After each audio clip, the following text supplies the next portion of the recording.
Hello dear learners, welcome to Pen and Paper Chemistry on YouTube. So are you all ready with the pen and notebook to note down and write some reactions with me on the channel? And don't forget to keep the flow chart on the side of your notebooks as a quick reference to what we are going to do today. In today's lesson, we are going to talk about the reactions wherein we will talk about the breaking of the bond between carbon and oxygen. So the COH bond breaks and the order of reactivity, as you can see, is tertiary, secondary, primary. And here we shall be talking about two different types of reactions. Of course, specifically we've taken Lucas test separately. And of course, the reaction with halogen acids and phosphorus halides. Getting confusing? Don't worry, let's get going. Reactions in which the carbon-oxygen bond has to be broken in the case of alcohols are slightly difficult because although our oxygen is electronegative, let us not forget the lone pair of electrons which are on the oxygen atom, and that it has a tendency to share with the carbon atom. That means our bond here becomes stronger compared to how we had seen in the case of halogens, which were pulling the electrons towards themselves due to high electronegativity. Now our oxygen also is electronegative but not as strong as the halogens. So we need something which should engage its lone pairs so that they do not obstruct the path of the breaking of the friendship between carbon and oxygen. Now, what is that something which will help to engage the lone pair? That means that will be some species which needs electrons. Most of the time, you will find that species which needs electrons is our favorite, H positive. That means a proton, right? H positive is what comes to the rescue. He says, okay, I need 2 electrons. My dear oxygen, will you share electrons with me? Now we know that oxygen and hydrogen have an old time friendship. So with the result, this oxygen shares its lone pair of electrons with the hydrogen, acquiring in the process a positive charge. Now look at the structure very carefully. It's got a positive charge. That means I can do away with this. Now they have formed a very beautiful friendship, giving us what we call as C positive species here, and of course our favorite, water. Now what is being formed over here? It's a carbon with a positive charge. A carbon with a cut. And what do you call a carbon with a cut? Cation. That means a carbon with a cut would be a combination of carbon and cation, which we call as a carbocation. That means a carbocation is formed over here. Now, because a carbocation is formed, what will happen? Any species which is carrying electrons with it will be able to tempt the carbon and say, see, I have some electrons with me. I am happy to share them with you. Would you like to do that? Who wouldn't like that proposition? So what will happen? Carbon and this species, what is the name that you will give to this species? This has an affinity for the positive charge. Remember, we did 3 types of intermediates. We did free radicals, we did nucleophile and we did electrophile. We've discussed these under basics of organic chemistry, electron loving and nucleus loving, positive charge loving. Now this species has an affinity for positive charge. That means this is now my nucleophile. Instead of H positive, we could have any other species also which is able to help oxygen share its lone pair so that it doesn't continue to bother the carbon, forcing it. Come on, share my electrons, share my electrons, share my... No. Here, some species which is short of electrons has come to the rescue. Are you noting down what we are doing so far? If not, please do so that you have some material ready for offline reference when you are not on, yes, you're not on YouTube. You must be wondering how this carbon all of a sudden acquired a positive charge. Look at oxygen. It was forming bonds with the carbon. Now it has found better friendship. So what does it do? It takes up the electrons from here because itself it has acquired positive charge because it is sharing its electrons with hydrogen. So the electron pair, the shared electron pair between carbon and oxygen shifts towards the oxygen, leaving the carbon with a positive charge. And remember that our carbon has a valency of 4. So these 3 could be hydrogen, these 3 could be 2 alkyl groups and 1 hydrogen, or it could be all 3 alkyl groups. Right? Hence, nucleophilic substitution in the case of alcohols is not easily possible. Why? Because our OH is a poor leaving group. So why not write it down? OH being a poor leaving group,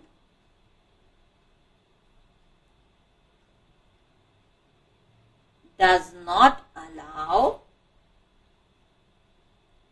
alcohols to undergo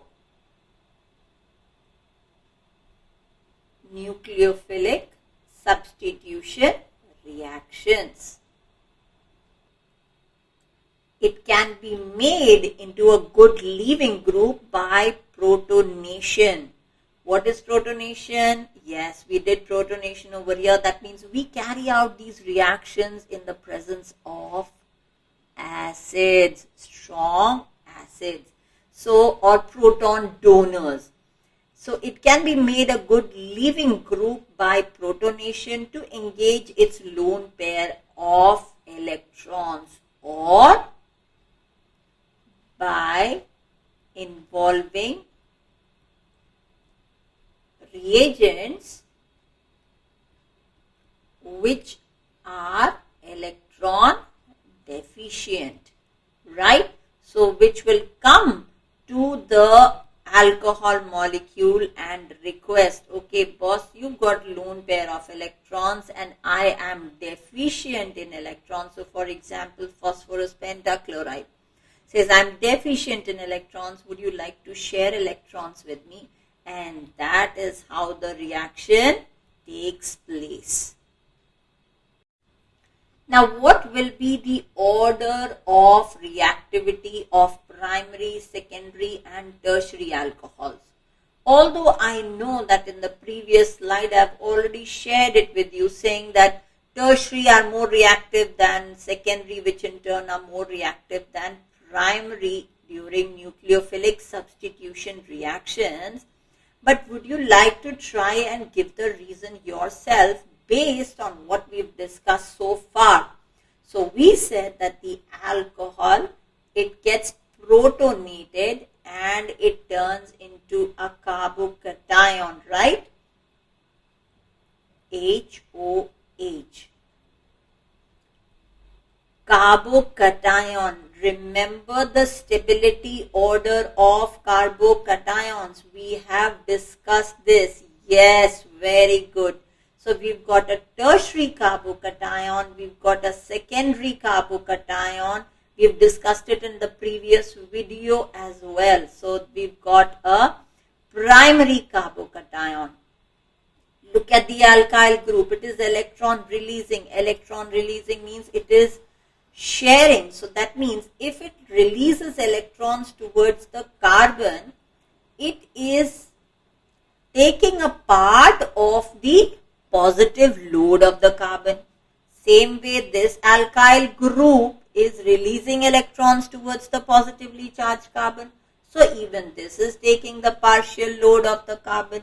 Same way here also take the carbon, it's taking the partial positive load of the carbon. Remember we did no bond resonance. Do you remember something like that? Yes, and the inductive effect, in order to explain the stability order of carbocations. We have discussed this separately in separate videos. So if you remember now, what is happening is the positive charge of the carbon, this load is being shared by 3 more people over here. Whereas here it is being shared by only 2 people. Here it's being shared by only 1 more. Correct? So who will be more stable? So here we have a family, 4 people sharing the load. Here only 3 people. Here in, yes, you got it right. So I don't need to explain further. This will be the stability order. Now because the stability order is tertiary, secondary, primary, 3 degree, 2 degree, 1 degree, what will be the order of reactivity for nucleophilic substitution reactions in alcohols? Absolutely right. 3 degree, 2 degree and 1 degree. So what are the reactions which involve the breaking of the CO bond? The first one we are taking up is with hydrogen halides. So you've got hydrogen halides are HI, HBr, HCl, HF, right? Halogen, hydrogen halides, that's what we call them. And generally you'll find in organic chemistry we write them as HX to keep the things simple. Again, to make matters simple, just make the boxes and there you have the product.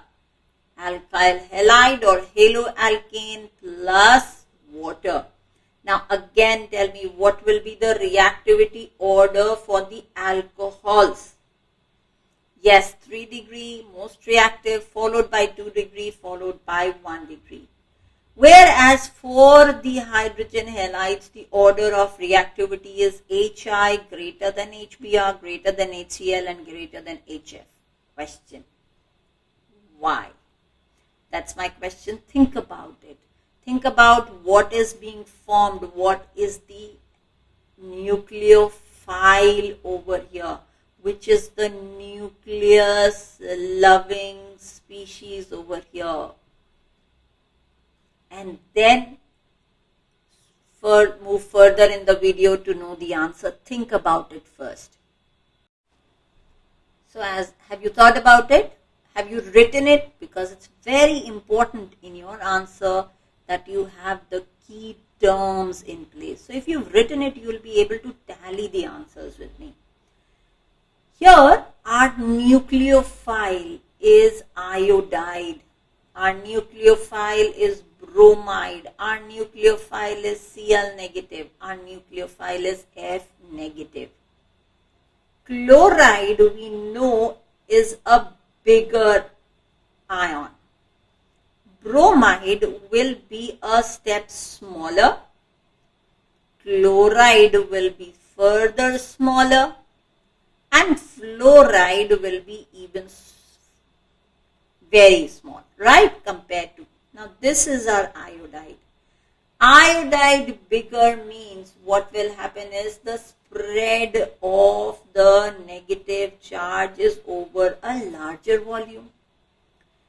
Bromide being smaller, the spread of the negative charge is over a lesser volume, and so on. Now, if there is a spread of the charge, that means it's moved further away from the nucleus. Iodide will be happy because there is less attachment between the nucleus and the outer electrons. It will be happy to share its electrons with some species which is carrying a positive charge, right? Because what is there? It's got a big heart. We come to next, bromide. Little miserly compared to iodide. The size is smaller. The nucleophile is smaller. Oh my God, this chloride is even stingier. Like, I don't want to share. But we all know sharing is caring, right? So if you like the knowledge that you're getting on the channel, I am sure you are going to be like iodide and share it with your friends and classmates, right? So coming back to the topic again, here the order of nucleophilic strength would be iodide greater than bromide, bromide greater than chloride, and chloride greater than fluoride, right? Because iodide would be a good electron donor due to its large size and lower electronegativity. Please make sure that you keep writing it down, but just in case you miss anything, don't worry, I'm going to share the same slides on pen and paper Google sites. Sorry, pen and paper chemistry. Yes, we all tend to make mistakes. Pen and paper chemistry Google site. You just Google pen and paper chemistry and this will bring you to the channel as well as the site. Now you know the fundamental behind it. Now would you like to make the boxes yourself, the rectangles yourself, and complete these reactions? Notice that alcohols react with HI in the presence of red phosphorus. So this is a general reaction we are going to talk about. So we'll make the rectangle here and we will have the product. Yes, alkyl iodide or iodoalkane plus water. Okay, go on, complete the second reaction. Second is reaction with HCl, which takes place in the presence of anhydrous zinc chloride. Does it remind you of something? Does it remind you of something we did in the chapter of haloalkanes? Let's go ahead, make the rectangles, write the product first. Now tell me, are haloalkanes soluble in water? So I've got here, right? So this is insoluble, right? We know that alkyl halides are insoluble in water. So the solution actually turns a bit turbid, right? Now, coming back to our order of reactions, we said 3 degrees most reactive, followed by 2 degrees, followed by 1 degree. We've taken up examples of 3 types of alcohols. We've got a primary alcohol, a secondary, and a tertiary. Now, first things first, complete the reaction. I would want you to pause the video. I would want you to write the products of the reaction yourself. That is how you're going to remember and understand organic chemistry. Otherwise, no amount of watching videos or reading textbooks will help. Trust me, this is from my own experience. So what do we get here is we should actually get C2H5Cl, but this reaction doesn't take place so easily. What we notice is when we have an alcohol, we react it with HCl in the presence of anhydrous zinc chloride. In the case of primary alcohols or 1 degree alcohols, turbidity doesn't happen easily. You need to actually heat it slightly, so there is no turbidity at room temperature. You need to actually heat it in order to get turbidity. So that means that clearly shows that the order of reactivity that we had written, that 1 degree is the weakest in this. If the turbidity appears in 5 minutes, so we are talking about a secondary alcohol. On the other hand, if the turbidity appears immediately means you took the alcohol, you added HCl and anhydrous zinc chloride. No heating is also required. In fact, even if you don't add anhydrous zinc chloride, the reaction will take place easily. That means it's a 3 degree alcohol, a tertiary alcohol. Hence, this reaction called as the Lucas test can be used to identify different alcohols. What are the alcohols? We've got primary, secondary and tertiary. So what do you observe in the case of primary? First of all, what is Lucas test? Say to yourself. Let's imagine that we are in a class. Say it yourself. Yes. So alcohol with HCl in the presence of anhydrous zinc chloride. What do you observe? Okay. If there is no turbidity, means it's a good primary alcohol. If there's turbidity in 5 minutes, on slight heating, it's a good secondary alcohol. If turbidity appears immediately, it's a tertiary alcohol, right? Now, would you like to complete the reaction similarly with HBr as well? HCl and HBr are almost twins. A little bit here and there when we talk about organic chemistry, they behave quite similarly. So I'm sure and I'm confident you can complete this reaction. Now there's another important test which is used to identify alcohols, which is there in some curriculum and not there in the others. But just to make the concept complete, I thought it is good to take up this in this video. So we've got the Victor-Meyer test to differentiate alcohols. What are the steps of this? Very, very simple.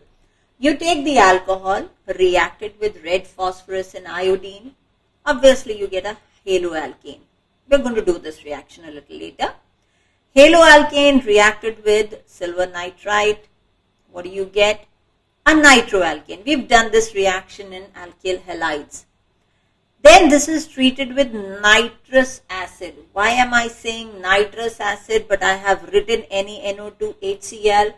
Because our nitrous acid is generated in situ. That means in the reaction mixture itself. So break it down, NaClHNO2.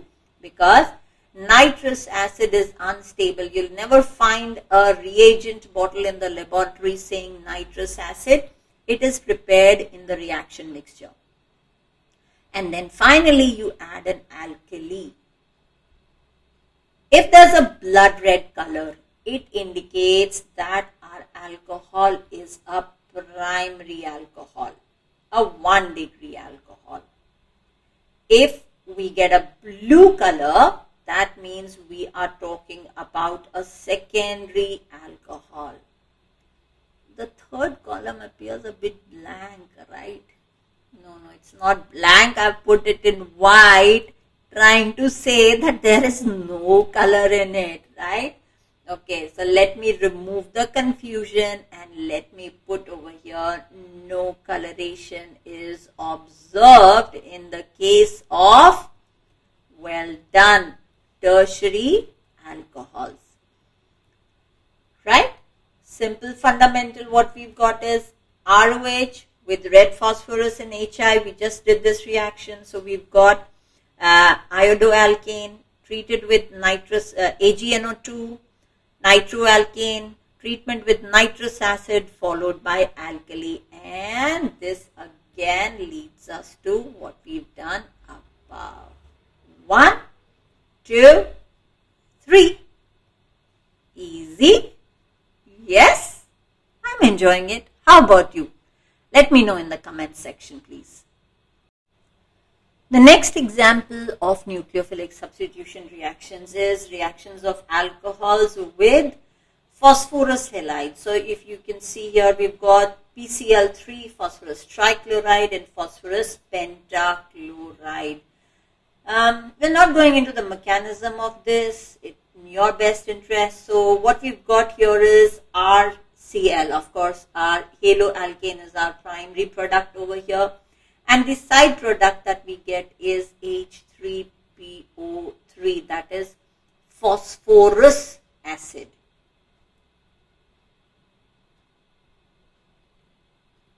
Right? Okay. Next one. I'm going to write again the general reaction ROH with PCl5. Does any of you know the products formed here? Yes, again we are going to form the haloalkane plus POCl3, phosphorus oxychloride, and HCl will be formed over here. Similarly, if I want to react alcohol with a phosphorus tribromide, what we do is actually we can carry out this reaction in the presence of red phosphorus and bromine. Right? It is going to give us the same product, RBR. So our major product, so I've written a skeletal equation over here, ROH getting converted into RBR.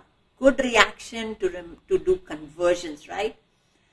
Here's a specific example. Instead of R, I have put C2H5, right? So what you have to do is, instead of the R, you just take the C2H5 over here and write the products of the reaction. Pause the video. Please complete the equations in your best interest. Yes? There's another way to convert alcohols to haloalkanes. So I can get RCl plus SO2 plus HCl. Now this is a very interesting reaction. What is so interesting about it is if you will observe the products that are formed in this reaction, then you'll know why I'm saying interesting. So you've got a haloalkane. That's what we want, right? We want to convert. Look at sulfur dioxide. What is the state of sulfur dioxide? In what state does it exist? Yes, it's gaseous, correct? Also now look at HCl. What's the common state? Yes, there's no water, so that means HCl can't dissolve. So that means it's again gaseous, correct? Now look at that, what you've got. You've got two gases over here. Both the gases can anyway escape. So what are we left with? What is our target over here? Yes, we are left with this RCl. And what we get over here is almost pure chloroalkane. Isn't it interesting? So this is a method to prepare pure haloalkane as both the side products, that is, yes, this is a very important question from examination point of view as well. Both the side products, that is SO2 and HCl, are gaseous or gases, and they escape, giving us a pure product. Okay, last reaction in the series. I'm sure you are tired now. You want to take a water break? Okay. What happens over here is we've got the amination of alcohols. That means I've got ammonia reacting with alcohols under conditions of high temperature in the presence of a catalyst. So what will happen over here? We will get water. Again, go ahead, make the box, right? Yes, there we go. So we have the first product over here, which is RNH2 plus, of course, water. Now, we will study further when we do the topic of amines. You will realize that this hydrogen can be further replaced if I take excess of alcohol. Yes, we did this reaction in haloalkanes as well, right? So this can undergo further replacement and I will get a secondary amine. What was the product in the first case? Yes, it's a primary amine, NH2 functional group, right? And if we further show the reaction with another molecule of alcohol, what do we get? R3N, which is a 3-degree amine. So what do? We can, probably take controlled amount of alcohol in order to stop our reaction at the first stage, right? But otherwise, you will get a mixture of primary, secondary and tertiary amine. You can't decide that, okay, the reaction stops here, okay, or some of the molecules of alcohol will get converted into primary amine. Some will be happy to stay like that. The others may turn into secondary amine. Some will be in the form of tertiary amine. Remember, when you are talking about a reaction mixture, even if you take the minutest quantity, remember the Avogadro number. 1 mole of any substance contains an Avogadro number of particles. Correct? Now what do you have to do? C2H5OH plus ammonia. Write the conditions of the reaction. Write the products. Complete it. You want to cross check it. Go to pen and paper, Google Sites. I will load it, pen and paper, chemistry, Google Sites. And you can check your answers there. Are we done with the topic? No. We have a very few more properties to be done, and we shall also be talking about some of the physical properties of alcohols. In fact, we have already discussed some of them under the topic of ethers. So please take advantage of that. Stay happy, stay cheerful always. Happy learning to all of you.